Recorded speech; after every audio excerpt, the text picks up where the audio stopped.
ই আমাৰ দেশৰ বাবে এটা অতি গৌৰৱৰ বিষয় যে ভাৰতবৰ্ষত প্ৰায় 10 কোটিতকৈ অধিক ক্ৰিপ্ট'কাৰেঞ্চি ইনভেষ্টৰ্ছ আছে। বৰ্তমান সময়ত cryptocurrency, crept' investment, crept' trading আদি বহু চৰ্চিত বিষয়। বহুজনে এই বিষয়ে জানিবলৈ আৰু বুজিবলৈ চেষ্টা কৰে আৰু ইয়াত ইনভেষ্ট কৰি ধন উপাৰ্জন কৰিবলৈ ইচ্ছা কৰে। যিকোনো ইনভেষ্টমেণ্টৰ আগেয়ে ইয়াৰ বিষয়ে সবিশেষ জানি লোৱাটো নিতান্তই প্ৰয়োজনীয়।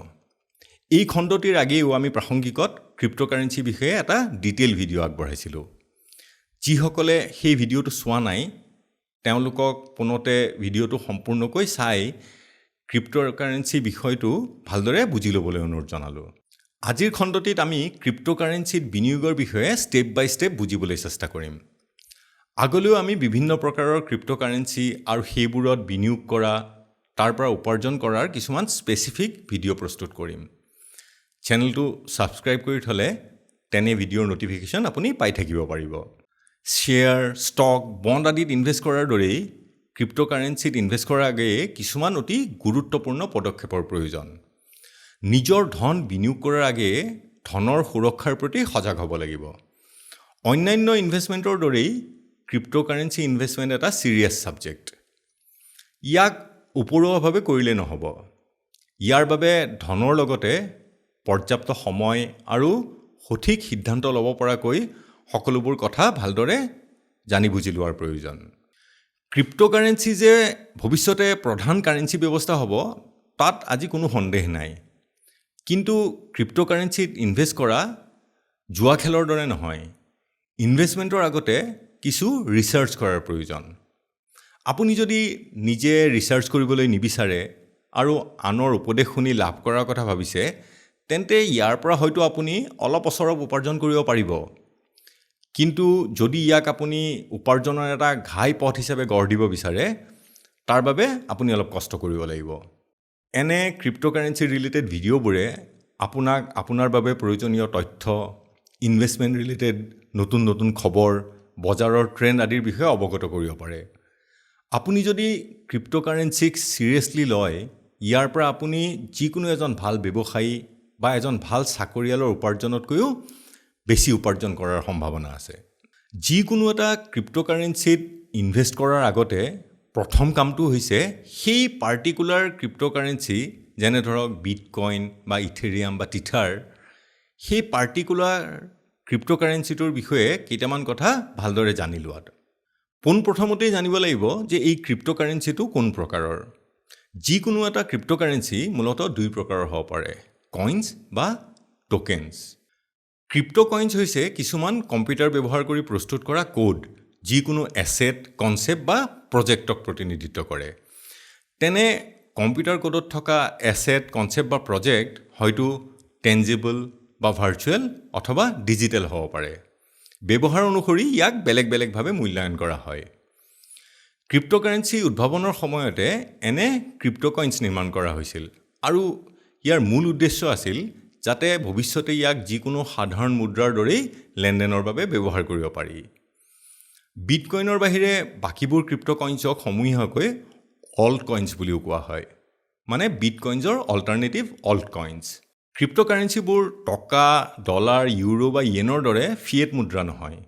বিভিন্ন দেশৰ টকা হিচাপে প্ৰচলিত এই ফিয়েট মুদ্ৰাবোৰ দেশখনৰ চেণ্ট্ৰেল অথৰিটিৰ দ্বাৰা পৰিচালিত হয়। আমি যিকোনো ফিয়েট মুদ্ৰা যিকোনো সামগ্ৰী আৰু সেৱাৰ সৈতে বিনিময় কৰিব পাৰোঁ। কিন্তু ক্ৰিপ্ট'কইনছক সাধাৰণ মুদ্ৰাৰ দৰে সাধাৰণভাৱে সামগ্ৰী আৰু সেৱাৰ সৈতে বিনিময় কৰাৰ উপৰিও আৰু বিভিন্ন প্ৰকাৰে ব্যৱহাৰ কৰিব পাৰি। যিহেতু এইবোৰ ক্ৰিপ্ট'কইনছ ব্লকচেইন প্ৰযুক্তিৰ আধাৰত নিৰ্মিত, কিছুমান ক্ৰিপ্ট'কইনছে অৰ্থনীতিৰ ক্ষেত্ৰত দেখা দিয়া কিছুমান বহুদিনীয়া পুৰণি সমস্যাৰো সমাধান আগবঢ়াব পাৰে। ইয়াৰ বিপৰীতে টোকেনছ হৈছে এটা নিৰ্দিষ্ট ক্ৰিপ্ট'কাৰেঞ্চিৰ প্লেটফৰ্মৰ ব্লকচেইনৰ ভিতৰত স্থাপন কৰা কিছুমান প্ৰগ্ৰামেবল এছেট। ষ্টকৰ বাবে যেনেদৰে IPO জাৰি কৰা হয়, টোকেনক ICO মানে ইনিচিয়েল কইন অফাৰিঙৰ জৰিয়তে সৃষ্টি আৰু বিতৰণ কৰা হয়। টোকেনৰ মূল তিনিটা প্ৰকাৰ হৈছে বিটকইনৰ দৰে ভেলু টোকেনছ বা ষ্টকৰ সৈতে একে প্ৰকাৰৰ ছিকিউৰিটি টোকেনছ আৰু নিৰ্দিষ্ট ব্যৱহাৰৰ বাবে নিৰ্ধাৰিত ইউটিলিটি টোকেনছ। ভাৰতীয় টকা বা আমেৰিকান ডলাৰৰ দৰেই টোকেনজেও মূল্যক প্ৰতিনিধিত্ব কৰে, কিন্তু ই নিজেই সেই একে পৰিমাণে মূল্যৱান নহয়। উদাহৰণস্বৰূপে এখন কাগজৰ 100 টকীয়া নোটৰ মূল্য কাগজ আৰু ছপা খৰচ সহ 100 টকা নহ'বও পাৰে, কিন্তু লেনদেনৰ সময়ত ই 100 টকাক প্ৰতিনিধিত্ব কৰে। একোটা টোকেন বিটকইন বা ইথেৰিয়ামৰ দৰে একোটা এক্সিষ্টিং কইনছৰ ব্লকচেইনৰ ভিতৰত নিৰ্মাণ কৰা হয়। ক্ৰিপ্ট'কইনছ আৰু টোকেনছক প্ৰায় একেধৰণৰ ক্ৰিপ্ট'কাৰেঞ্চি বুলি গণ্য কৰা হয় যদিও ই কিন্তু পৃথক পৃথক কাৰ্য সম্পাদন কৰে। ক্ৰিপ্ট'কইনছক নিজাববীয়া একোটা ব্লকচেইনত নিৰ্মাণ কৰা হয়, কিন্তু যিহেতু টোকেনসমূহক এনেধৰণৰ এক্সিষ্টিং ব্লকচেইনৰ ভিতৰত সৃষ্টি কৰা হয়, মুদ্ৰা হিচাপে কাম কৰাতকৈ ই লগত আৰু অন্যান্য বহু কাম কৰিব পাৰে। ইনভেষ্ট কৰিব বিচৰা ক্ৰিপ্ট'কাৰেঞ্চিটোৰ প্ৰকাৰ যেনেকৈ কইনছ নে টোকেন আমি জানি ল'ব লাগিব, ঠিক সেইদৰে ক্ৰিপ্ট'কাৰেঞ্চিটোৱে কেনেদৰে কাম কৰে তাকো আমি ভালদৰে জানিব লাগিব। ক্ৰিপ্ট'কাৰেঞ্চিত সকলোৱে বিনিয়োগ কৰিছে বুলি চকু মুদি ইনভেষ্ট কৰিলে নহ'ব। আমি জানিব লাগিব যে আমি ইনভেষ্ট কৰিব পৰা ক্ৰিপ্ট'কাৰেঞ্চিটোৰ টাৰ্গেট মাৰ্কেট কি, ক্ৰিপ্ট'টোৰ কম্পিটিটৰ্ছ কোনবোৰ, আৰু এই ক্ৰিপ্ট'কাৰেঞ্চিটো নিৰ্মাণ কৰিবলৈ কি টেকন'লজি, কেনেধৰণৰ স্ক্ৰিপ্ট ব্যৱহাৰ কৰা হৈছে। ক্ৰিপ্ট'কাৰেঞ্চিটোৰ ৰোড মেপ, ফিউচাৰ প্লেন এইবোৰ কেনেধৰণৰ তাকো জানি লোৱা উচিত। ইয়াৰ লগতে ক্ৰিপ্ট'কাৰেঞ্চিটো প্ৰস্তুত কৰা টীমটোৰ বিষয়েও সবিশেষ জানিব লাগে, আৰু ই কাৰ কাৰ লগত পাৰ্টনাৰশ্বিপ কৰিছে তাকো ভালদৰে অধ্যয়ন কৰা উচিত। ঠিক সেই একেদৰে ইনভেষ্ট কৰিব বিচৰা ক্ৰিপ্ট'কাৰেঞ্চিটোৰ ডিমাণ্ড আৰু ছাপ্লাই, লিকুইডিটি, ভলিউম এই সম্পৰ্কেও ভালদৰে ৰিচাৰ্চ কৰিব লাগিব।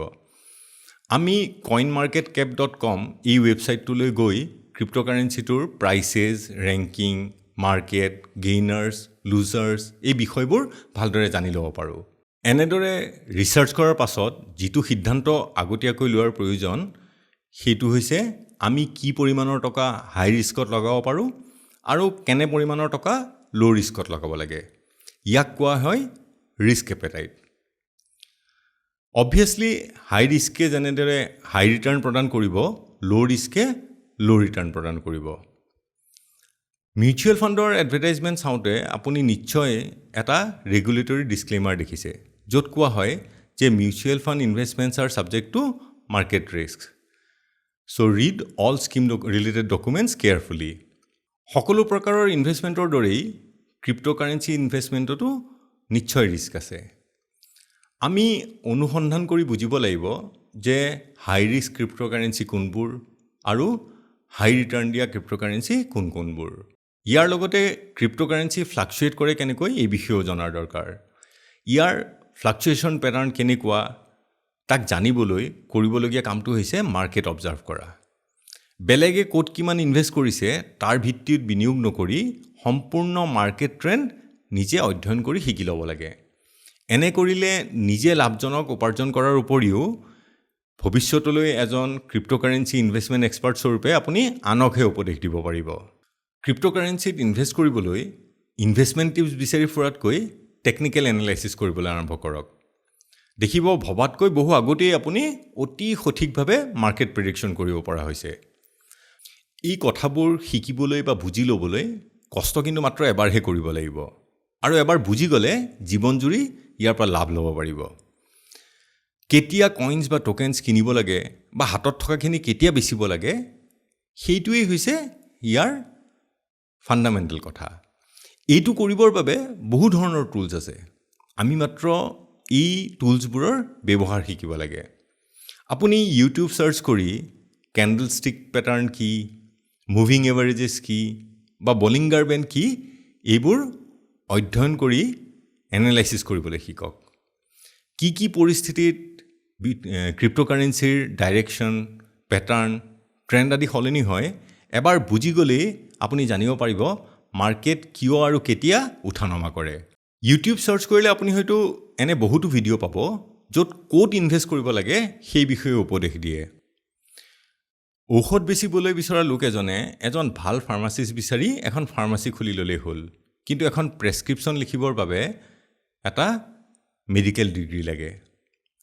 আপুনি সময় আৰু কষ্ট লাঘৱ কৰি এনে ভিডিঅ' চাই লোকৰ প্ৰেডিকশ্যন মতে ইনভেষ্ট কৰিব পাৰে, বা অলপ বেছিকৈ পৰিশ্ৰম কৰি এই গোটেই বেছিক কনচেপ্টটোৱে শিকি পেলাব পাৰে এবাৰ শিকি ল'লে পিছলৈ কম সময় খৰচ কৰি কেৱল অবজাৰ্ভ আৰু এনালাইচিছ কৰি থাকিলেই হ'ল ভালদৰে শিকি লোৱাৰ পিছত যিটো সকলোতকৈ গুৰুত্বপূৰ্ণ কথা সেইটো হৈছে এটা সঠিক প্লেটফৰ্ম বাছি লোৱাটো ব্যৱহাৰ কৰা প্লেটফৰ্মটো যদি কমপ্লিকেটেড হয় আৰু তাৰ বাবে যদি আমি কিছু কথা নুবুজাকৈ কিছুমান সিদ্ধান্ত ল'বলৈ আৰম্ভ কৰোঁ আমাৰ ক্ষতি হ'ব এটা সিম্পল স্মাৰ্ট আৰু সেফ প্লেটফৰ্ম বিচাৰি লোৱাই ইয়াৰ পিছত ব্যৱহাৰ কৰা প্লেটফৰ্মটোত ইনভেষ্ট কৰি থোৱা ক্ৰিপ্টোকাৰেন্সিটোৰ ৱাটচ লিষ্টত এড কৰিব লাগে আৰু ইয়াৰ পৰা প্ৰাইচ ট্ৰেণ্ডছ এইবোৰ ভালদৰে অবজাৰ্ভ কৰিবলৈ আৰম্ভ কৰিব লাগে ইনভেষ্ট কৰি থোৱা ক্ৰিপ্টোকাৰেন্সিৰ উপৰিও